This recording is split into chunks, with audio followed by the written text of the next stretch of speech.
Join Lee Bellinger today on the Bellinger Report. Lee is the publisher of Off-Grid Confidential, one of the last information financial newsletters to be delivered 100% through the mail and completely independent of the internet and big tech scolds. Lee has been publishing continuously since 1988 and is your guide to off-grid living.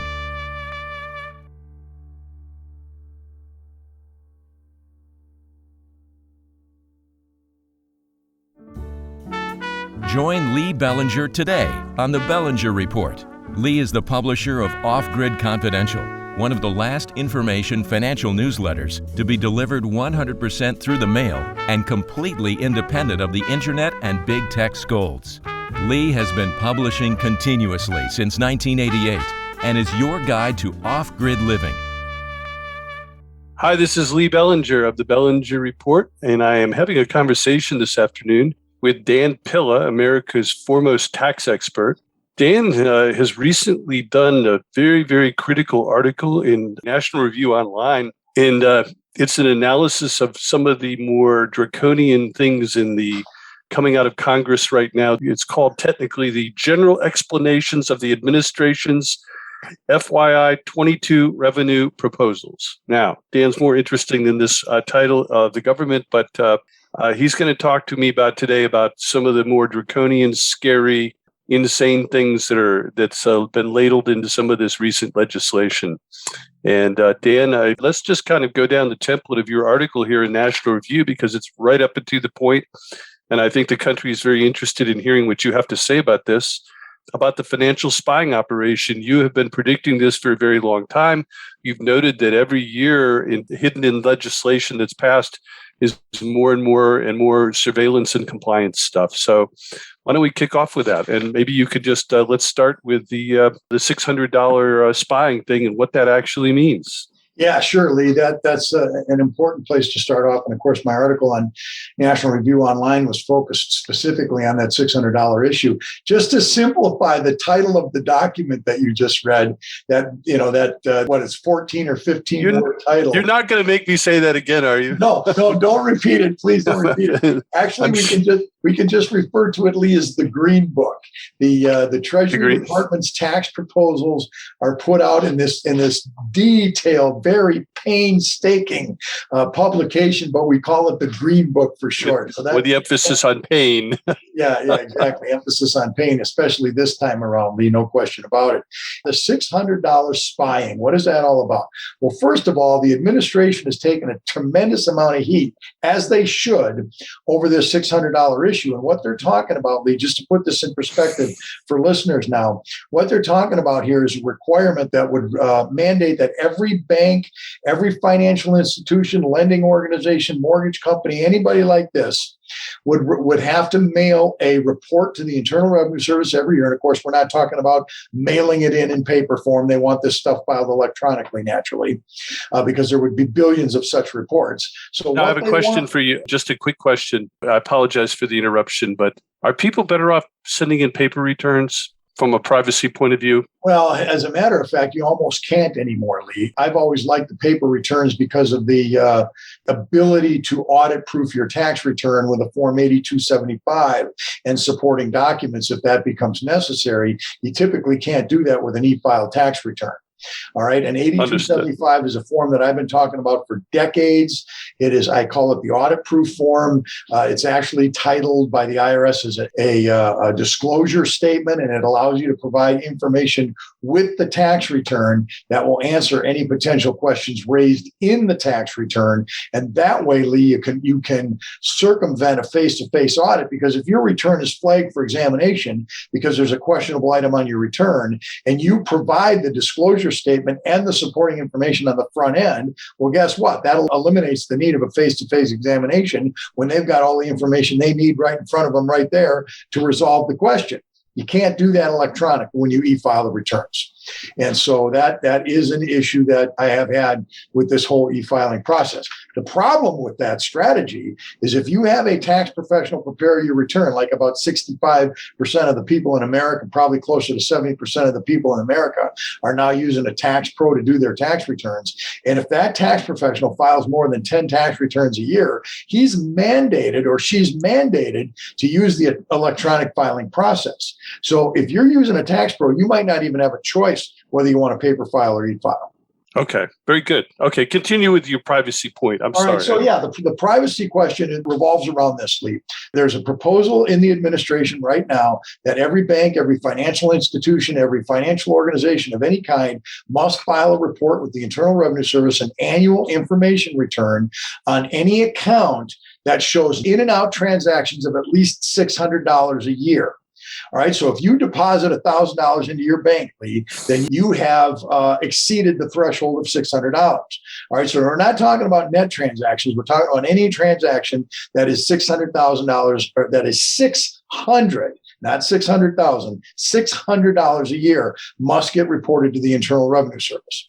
All right. And so now what the Treasury Department is telling us is that this information is necessary to catch high dollar, high income tax cheaters. They're saying that the richest 1% of Americans in the United States are responsible for, up to 35, 36% of the tax gap. In other words, that richest 1% is not paying a third of all the taxes that are not paid in America. And yet to catch this richest 1% of so-called tax cheating Americans, they want banks reporting transactions of more than $600 a year. Well, I got news for you, Lee. The top 1% of Americans are not worried about a $600 a year transaction.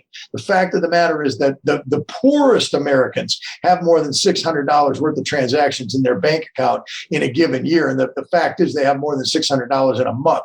If you work for minimum wage, Lee, and you get nothing but a $2,400 a month paycheck, and that's going into your bank account, guess what? Those transactions exceed the threshold of $600.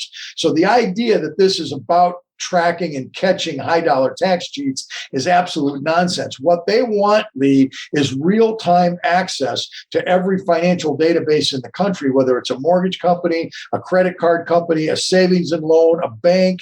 It doesn't make any difference. They want to know what you're doing with your bank account, and they want to know it on a real-time basis. And that's what this is all about.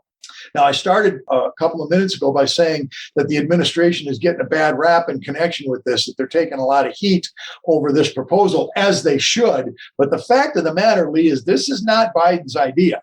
As poorly as Biden is doing as president of the United States, and as horrible as the proposals are that are coming out of the Treasury Department for tax increases and spending increases, this is not his idea. They have been put, when I say they, I'm talking about the Treasury entrenched Treasury bureaucracy has been pushing this growth of information reporting for decades. Every year that goes by, they propose more and more and more information reporting requirements so they can know everything that everybody's doing and when and how they're doing it. That's what this is all about. And so this is nothing new. It's not, that doesn't make it any less startling when you see the scope of the information they're trying to gather, but it is something that's been going on here for quite a while. I think that's a great thing to tell my subscribers. I'll do a story on that, Dan, and I'm going to tell them to warn their adult grandkids to expect trouble on that front because it's they'll be a sage compared to, because I do think there's a lot of ugly wake-up calls for people that are doing all this trading, and it's libertarians. They're pushing it. They're saying, "Oh no, this is the." And I'm going, guys, this is not Y2K all over again, where they're telling you the IRS computers are going to melt down on January 1, 2000. Right, starting at the Mason-Dixon line, wherever the hell it starts. It's like the stroke of midnight. And nope, their computers are not going to melt down. Much as don't go out and burn all your tax returns.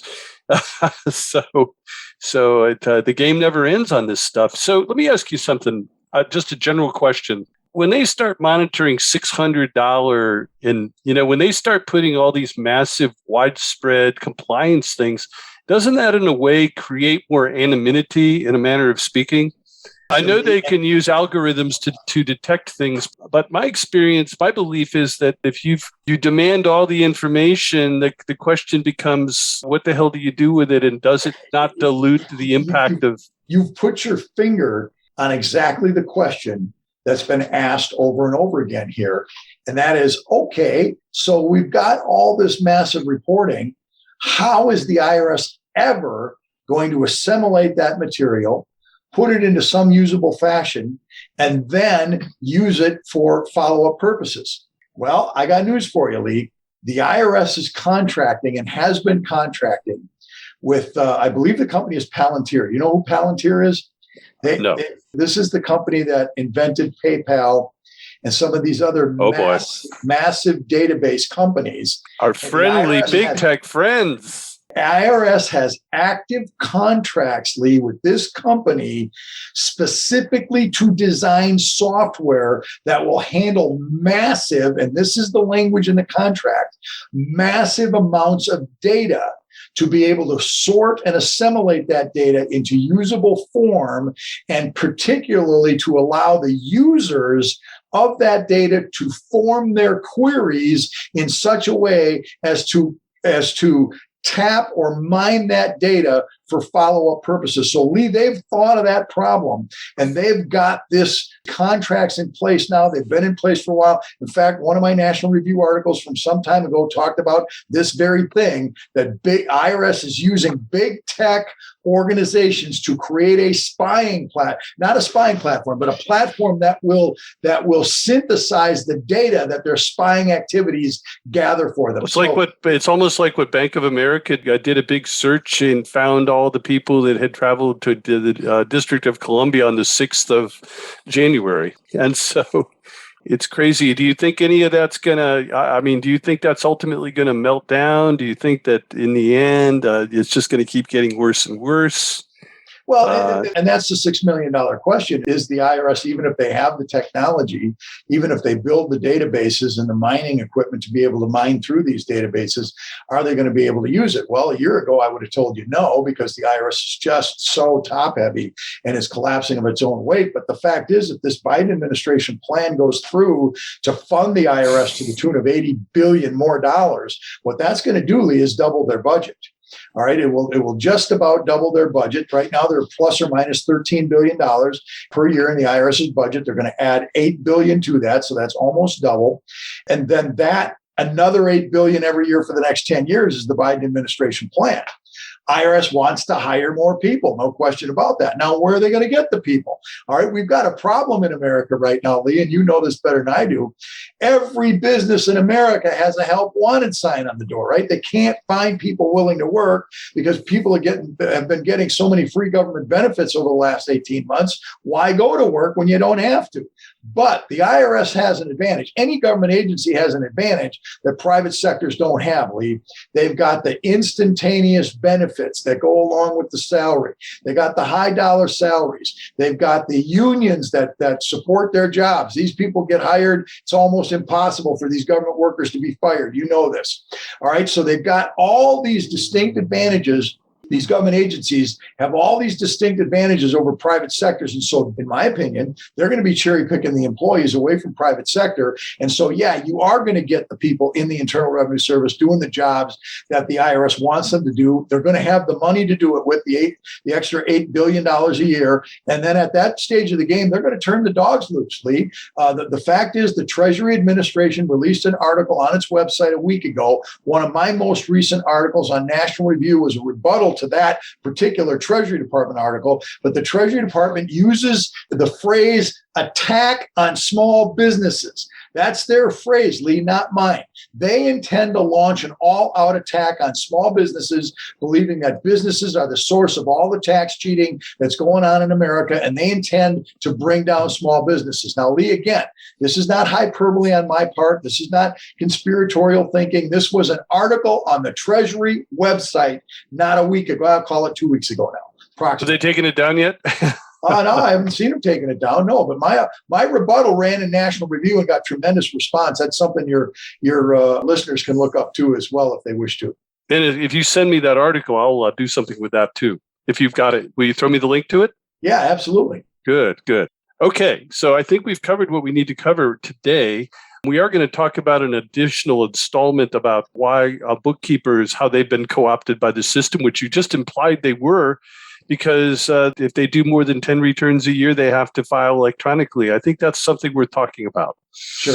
And why accounting firms often don't do that. What are the big 10 things that accounting firms don't do for their clients? Because they're truly working for the state more than they are for the clients now.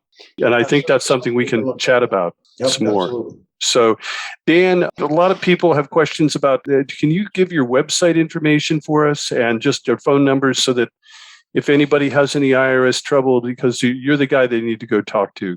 You are the godfather of all these IRS firms that advertise on television. You were there at the beginning a long time ago. And you got a lot of copiers out there, and that's what they are. They're copiers. Maybe some of them are good. Some of them may not be, but you know the tax code better than anybody, including the IRS commissioner, according to Wall Street Journal. I created the industry, Lee. There's no doubt about that. There was no such thing as the tax resolution industry before my books, in particular my book, How to Get Tax Amnesty, hit the street in 1992. That's what started it all. And as far as getting a hold of me, it's real simple. My website is taxhelponline.com. It's all one word, no spaces of any kind, taxhelponline.com. And my phone number, if folks can call, is 800-34-NO-TAX. That's 800-34-NOTAX. You're a great American, Dan. And thank you for your time today. And I'm looking forward to doing some more interviews with you. You're a font of amazing information, to say the least. All right. Well, thank you, Lee. I appreciate that. It's very kind of you. Take care. All right. Bye.